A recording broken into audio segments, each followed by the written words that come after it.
পরিচালক কনফারেন্স রুমে ডেকে অভিনেত্রী অনন্যা চ্যাটার্জির সঙ্গে যাচ্ছে তাই আচরণ করেন। মাত্র ১৯ বছর বয়সে পরিচালকের কুনজরের শিকার হন তিনি।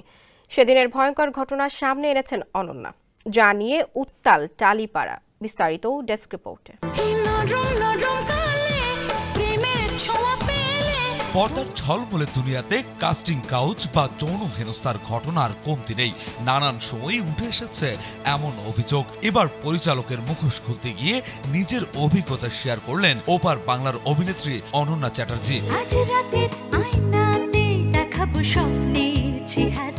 ঠিক ক্যারিয়ারের শুরুর দিকে এক পরিচালক তাকে ডেকে নিয়ে শারীরিক মাপ জানতে চেয়েছিলেন। সম্প্রতি ভারতীয় গণমাধ্যমে দেওয়া এক সাক্ষাৎকারে অনন্যা সেই পরিচালকের সঙ্গে ঘটে যাওয়া এই তিক্ত অভিজ্ঞতার কথা তুলে ধরেন। এই বিস্ফোরক অভিযোগের জেরে নড়ে চড়ে বসেছে টালিপাড়া। অনন্যা জানান, মাত্র ১৯ বছর বয়সেই শোবিজের যাত্রা শুরু করেন তিনি। সে সময়ে যে পরিচালকের সঙ্গে কাজ করেছিলেন তাকে সবাই সম্মান করতেন। এক কাজে অনন্যাকে ডেকে পাঠিয়েছিলেন তিনি। অভিনেত্রী তখন বিষয়টি তার মাকে জানিয়ে সেই পরিচালকের সঙ্গে দেখা করতে যান। তখন অনন্যাকে কনফারেন্স রুমে ডেকে নেন ওই পরিচালক।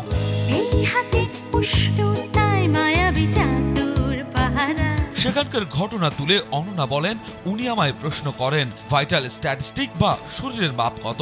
আমি পাল্টা প্রশ্ন করি, কেন বলুন তো? উনি বলেন, তোমায় স্ক্রিনে কেমন দেখাবে সেটা জানতে চাই। এর উত্তরে ক্ষেপে যান অভিনেত্রী।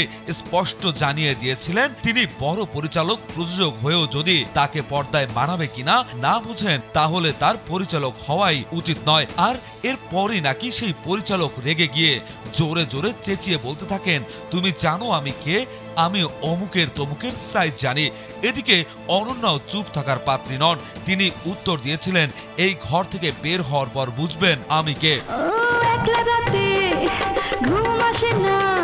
এরপরই ঘটনাটি জানাজানি হয়ে গেলে ওই পরিচালক ফোন করে অনন্যা ও তার বাবা মায়ের কাছে ক্ষমা চান। তবে সেই কথা এখনো ভুলতে পারেননি এই অভিনেত্রী।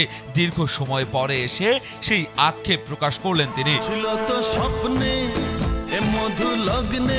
বাংলার টিভি সিরিয়াল সুবর্ণলতা থেকেই পরিচিতি পেয়েছিলেন অনন্যা। সাধারণ বাঙালি পরিবারের এক সাধারণ নারীকে নিয়ে ছিল সেই সিরিয়ালের গল্প। সেখানে নাম চরিত্রে অভিনয় করেন তিনি। দর্শকের কাছে জনপ্রিয়তা পান ব্যাপক। এরপর আর অনন্যাকে ঘুরে তাকাতে হয়নি। টলিউডে বেশ কিছু চলচ্চিত্রে কাজ করেছেন। আবহমান ছবিতে অভিনয় করে জিতে নিয়েছেন সেরা জাতীয় পুরস্কারও।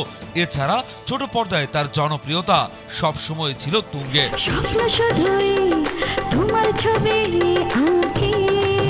বিনোদন ডেস্ক, কালবেলা।